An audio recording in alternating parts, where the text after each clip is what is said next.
Mesdames et messieurs, bonsoir. On se retrouve dans cette nouvelle édition au sommaire de l'actualité.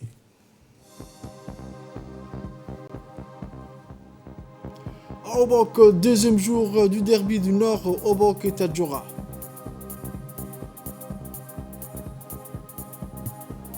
Sur la scène internationale, le Rwanda, le pass vaccinal obligatoire dans les transports en commun. C'est ce que nous verrons ensemble dans cette édition. Rebonsoir mesdames et messieurs, le journal au complet à présent. On commence avec les actualités à la une de cette édition. Toujours dans la continuité de la seconde édition du tournoi de la région d'Obok intitulé Derby du Nord, les compétitions sportives se sont poursuivies dans la journée du vendredi 24 décembre. La journée a débuté par un cross ayant mis en prise les athlètes de Tadjoura et d'Obok depuis le camp Markazi jusqu'à l'entrée du complexe sportif. Le coup d'envoi est donné par le président du conseil régional d'Obok, M. Mohamed Ismail, en compagnie du conseiller à la préfecture, M. Ahmed Mohamed. Tout au long de la route, les supporters encourageaient leurs sportifs. Par la suite, c'est vers la GT d'Obok que tout le monde s'est déplacé pour assister à la compétition de la natation, toutes catégories confondues, à savoir Benjamin, minime, cadet, junior et senior. Dans l'après-midi, une foule immense a convergé vers le complexe sportif où se tenait la finale des disciplines collectives comme le football, le basket, le volleyball et le handball. Le coup d'envoi de ces épreuves fut donné par le secrétaire d'État au sport et ministre de cette région, M. Hassan Mohamed Kamil, aux côtés de l'organisateur de ces derbies, M. Mohamed Hamed, et de deux préfets, M. Abdelmalik Mohamed et Hassan Dabele, ainsi que le président de la jeunesse d'Obok, en l'occurrence M. Moussa Hassan Haïsama, qui a remercié le secrétaire d'État chargé du sport d'avoir initié cette noble initiative de rapprocher les jeunes. La cérémonie s'est achevée par des remises de trophées et médailles aux vainqueurs. Enfin, le vice-président du Tadjoura, M. Abdelkader Omar, a remercié les hôtes pour l'accueil chaleureux et fraternel réservé aux jeunes de Tadjoura. Il a déclaré que sa région accueillera très prochainement la phase retour de ce derby.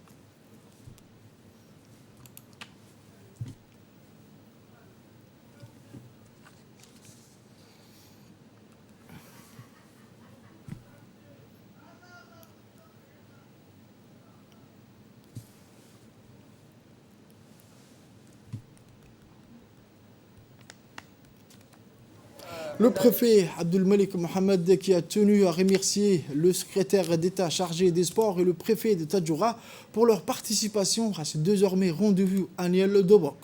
M. Malik a particulièrement félicité le président du conseil régional d'Obok pour l'organisation de ce troisième derby de l'histoire de ces deux régions sœurs et s'est déclaré réjoui du succès d'un tel événement. Dans son intervention, le secrétaire d'État chargé des sports s'est réjoui d'honorer ce derby placé sous son patronage par le conseil régional d'Obok, tout en saluant cette initiative de rapprocher les jeunes de ces deux régions du Nord. On écoute. Aujourd'hui, nous sommes à Obok pour organiser la deuxième édition Sport d'Obok et qui regroupe aujourd'hui la région de Tadjoura et celle d'Obok. Donc toujours dans le cadre de la valorisation du sport dans les régions, l'initiative qui a été proposée par le conseil régional d'Obok est fort louable. Elle incite d'abord la jeunesse à pratiquer leur sport favori dans tous les domaines et surtout préserver la jeunesse de la délinquance et tout ce qui s'ensuit.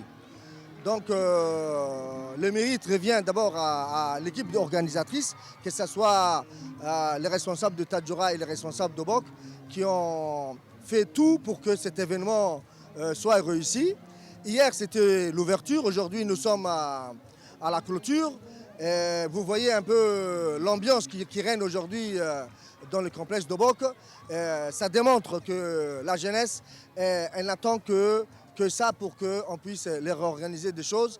Et donc j'exhorte aussi par la même occasion les autres régions à emboîter le pas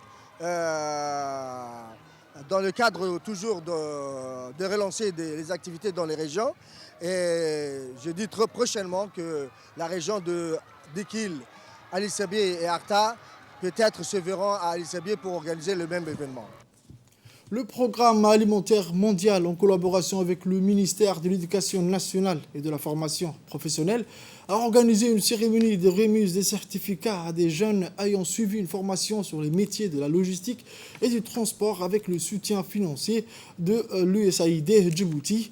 Placé dans le cadre du projet de renforcement des capacités du volet formation professionnelle des jeunes déscolarisés et des réfugiés, ce programme a débuté il y a 2 ans avec une enquête sur le secteur de la logistique et du transport à Djibouti. Cette étude a débouché sur un plan d'action défini avec le MENFOP et comporte 3 volets. Il s'agit de la formation des formateurs et 400 étudiants ont déjà bénéficié des cours dispensés par les professeurs du MENFOP qui ont été formés par des formateurs spécialisés dans le secteur du transport et de la logistique.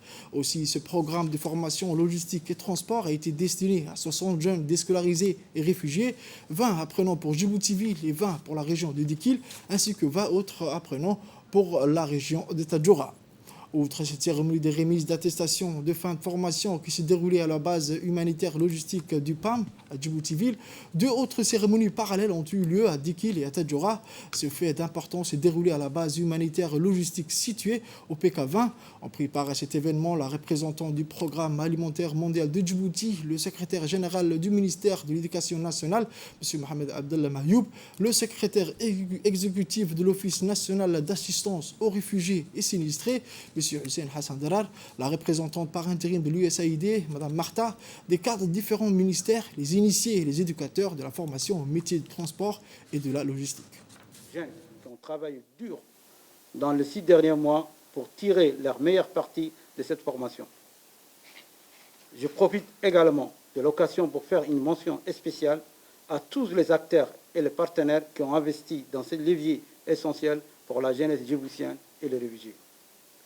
Mes chers amis, votre endurance et votre détermination durant les 6 derniers mois nous ont donné la certitude que vous irez à la hauteur de vos attentes et de vos espérances pour intégrer le marché du travail avec votre certificat de formation en poche.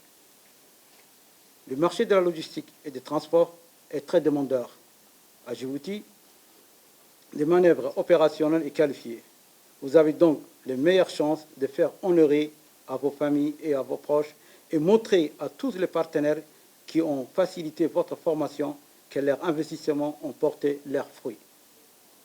Je reste persuadé que vous allez rapidement intégrer le tissu socio-économique et répondre prêtement et efficacement à la demande du marché bouillant de la logistique et des transports.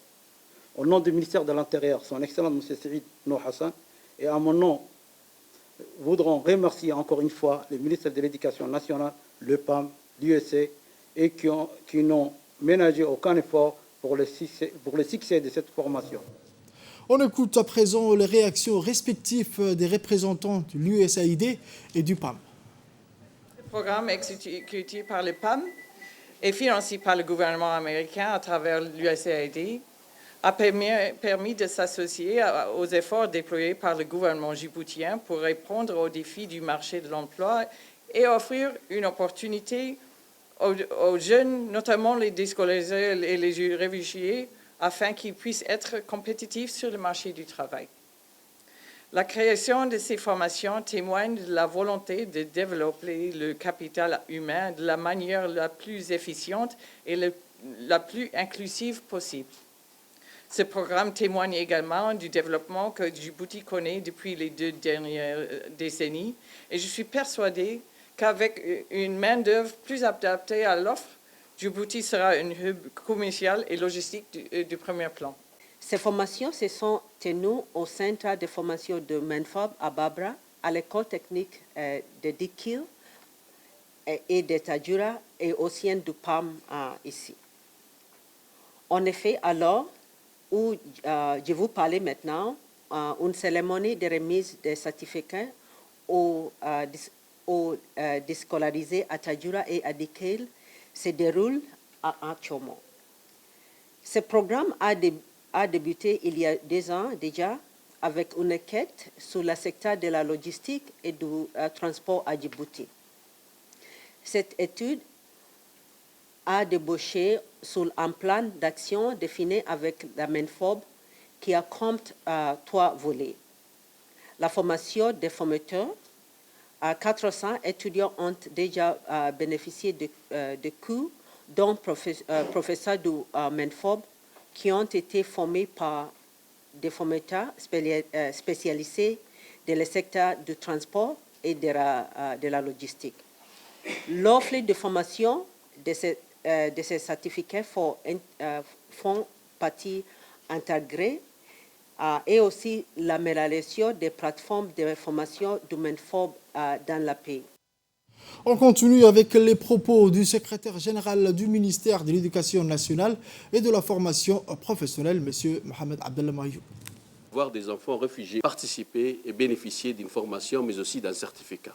Comme le disait tout à l'heure le secrétaire exécutif, c'est quelque chose qu'on ne voyait pas auparavant, qui aujourd'hui se multiplie. La semaine dernière, nous avons participé à la 3e conférence régionale des pays délégués sur l'inclusion des écoles de réfugiés dans les systèmes nationaux. Aujourd'hui, nous participons à une cérémonie de remise des certificats à des jeunes réfugiés. Ceci montre la dynamique qui est engagée à Djibouti dans l'inclusion des réfugiés dans l'ensemble des structures nationales. Et les mérites, honnêtement, les mérites reviennent au président de la République, son Excellence M. Ismaël Omar Guelleh, qui a, en 2016, pris l'engagement d'intégrer les réfugiés dans toutes les structures nationales, avec, comme l'a dit le secrétaire exécutif, la promulgation d'une loi et de 2 décrets. Et aujourd'hui, les réfugiés à Djibouti bénéficient des mêmes droits que les nationaux, et c'est une satisfaction, mais aussi une fierté nationale. Et vraiment, nous sommes très contents de voir aujourd'hui que la formation de ces jeunes leur permettront de pouvoir s'insérer dans la vie socio-professionnelle. Autre actualité de ce journal, la CNSS, en collaboration avec l'Université de Djibouti, a organisé hier au niveau du campus de Balbala une journée dédiée sur les principes de l'AME qui sont la solidarité entre tous ses assurés, la contribution de toute personne active et la mutualisation au profit de la communauté universitaire. Les étudiants, les enseignants et les personnels de l'université étaient au rendez-vous lors de cette journée, gérée par la CNSS depuis son lancement officiel le 21 décembre 2014. L'assurance maladie universelle est l'une des plus ambitieuses réformes de la politique sociale du président de la République, son Excellence M. Ismaël Omar Guelleh. Et depuis plus de 7 ans, l'assurance maladie universelle permet de prendre soin de la santé de tous les Djiboutiens afin d'offrir une couverture médicale contre les aléas de la vie. C'est dans la journée du jeudi 23 décembre 2021 que la garde-côte djiboutienne a accueilli une sortie pédagogique organisée pour les élèves de l'école privée Ali Malo.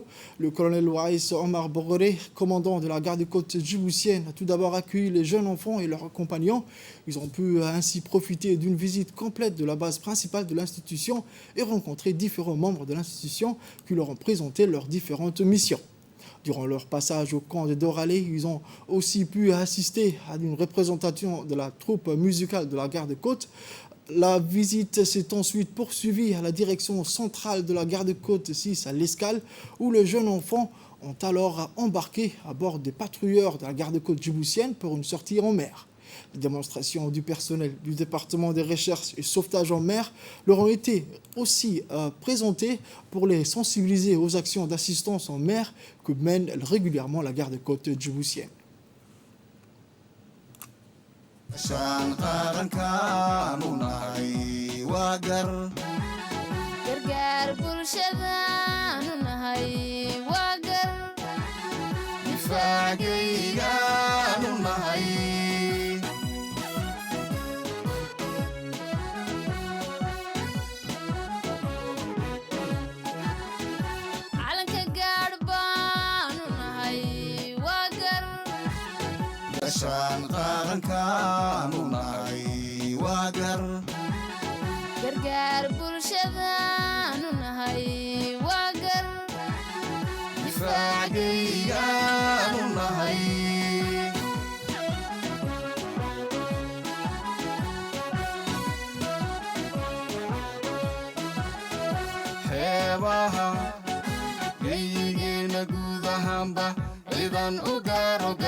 Toujours dans l'actualité nationale, dans le cadre du projet Mon école à moi, la 3e journée citoyenne de l'année scolaire 2021-2022 a démarré ce samedi 25 décembre 2021 dans tous les établissements scolaires de la capitale et des régions. Cette journée a mobilisé les parents d'élèves, les enseignants, les élèves et de nombreux volontaires qui sont venus prêter main forte aux opérations de nettoyage, mais aussi la prévention contre la pandémie du Covid et la sensibilisation aux valeurs civiques et citoyennes. Ces activités ont permis, grâce aux sketchs préparés par les élèves, de sensibiliser les usagers de l'école sur l'importance de la préservation de l'environnement avec l'entretien d'espaces verts en sein de chaque établissement scolaire et la plantation d'arbres, mais également le maintien de la propriété des salles de classe où les actions de nettoyage ont été menées dans cette journée. D'autre part, cette journée de sensibilisation est consacrée également aux valeurs citoyennes de paix et de fraternité et de partage. C'est dans ce cadre que les élèves ont participé à un moment festif où des chants et des danses traditionnelles ont clôturé les activités de cette journée.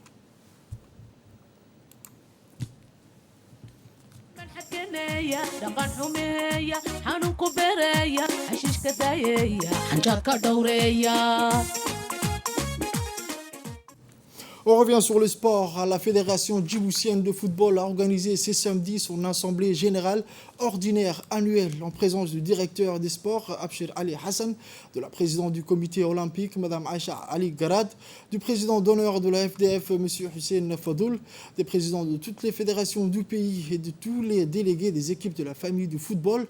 Tous les points à l'ordre du jour, notamment le rapport financier, le rapport de l'audit ainsi que le budget prévisionnel 2022 ont été adoptés unanimement.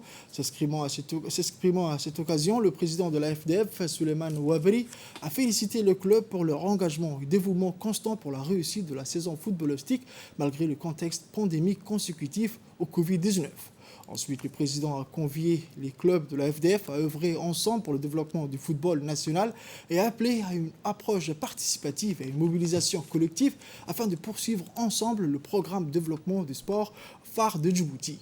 Le numéro 1 du football national a, dans son allocution, adressé ses vives félicitations et remerciements au président, son Excellence M. Ismaël Omar Guelleh, l'ensemble des membres du gouvernement, la première dame du pays, Mme Khadra Mohamed Haïd, ainsi que tous les sponsors pour leur soutien effectif au football national.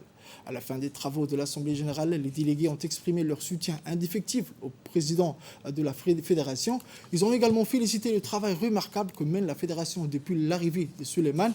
Ils ont exhorté le président de la fédération à poursuivre le cahier de charges de son programme axé sur le développement du football. Les travaux se sont achevés dans une atmosphère de satisfaction des participants et la fixation de la date de la prochaine Assemblée générale prévue pour l'année prochaine. À présent, voici les propos de la présidente du comité olympique, Mme Aïcha Ali Garad, et du président de la FDF, M. Souleymane Ouaberi. Excusez-moi, j'ai un franc-parler peut-être qui dérange. J'ai fait partie de la famille sportive et surtout de la famille football maintenant. C'est la 3e, 4e fois que je viens assister à votre assemblée générale ordinaire et élective. En tout cas, je pense que la fédération de football, c'est une fédération modèle pour tout ce qui est administratif, tout ce qui est organisation des assemblées générales. Et je pense que vous n'avez pas de leçons à recevoir de qui que ce soit de moi ou de X.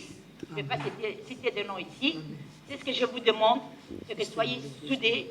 Vous êtes une famille. La défaite de 9-0, ça nous a tous fait mal.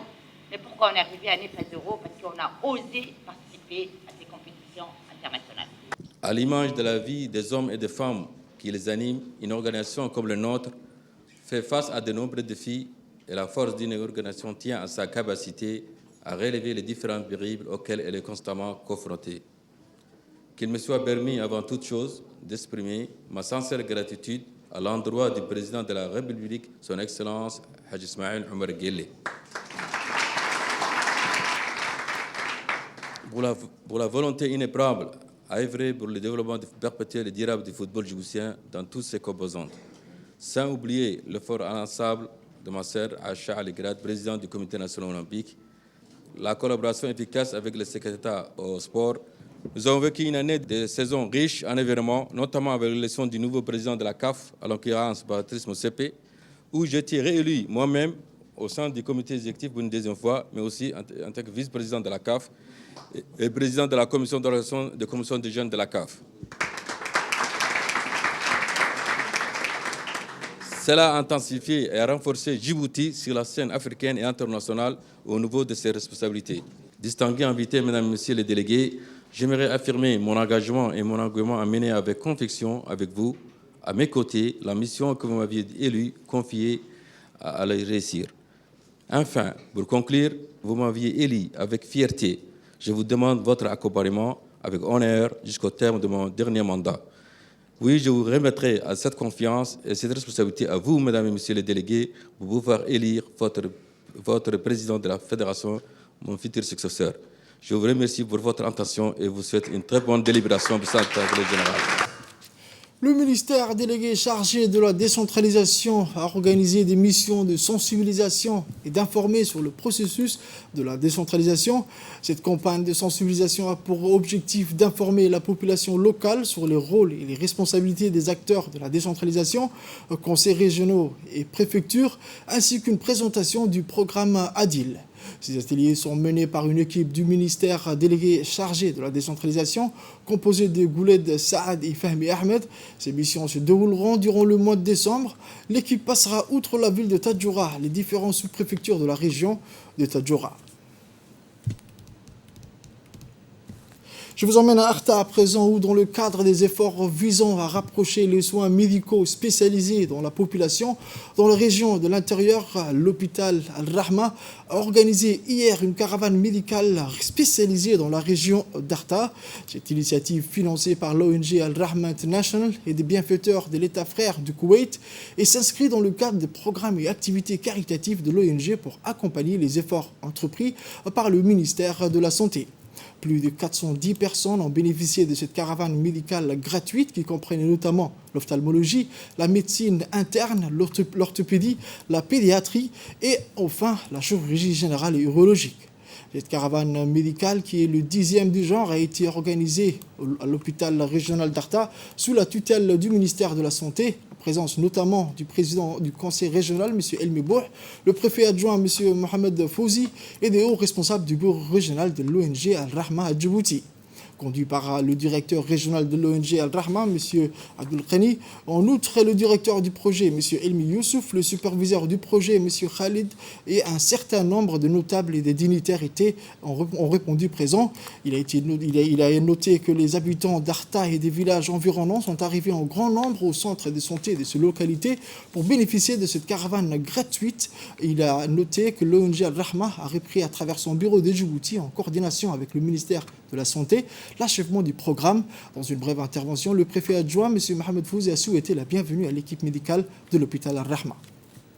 Dans cette année, dans la région d'Arta, ici au chef-lieu d'Arta aujourd'hui, nous remercions au nom de la préfecture et du conseil régional l'ONG Al-Rahma, à sa tête le directeur général de l'ONG Al-Rahma, M.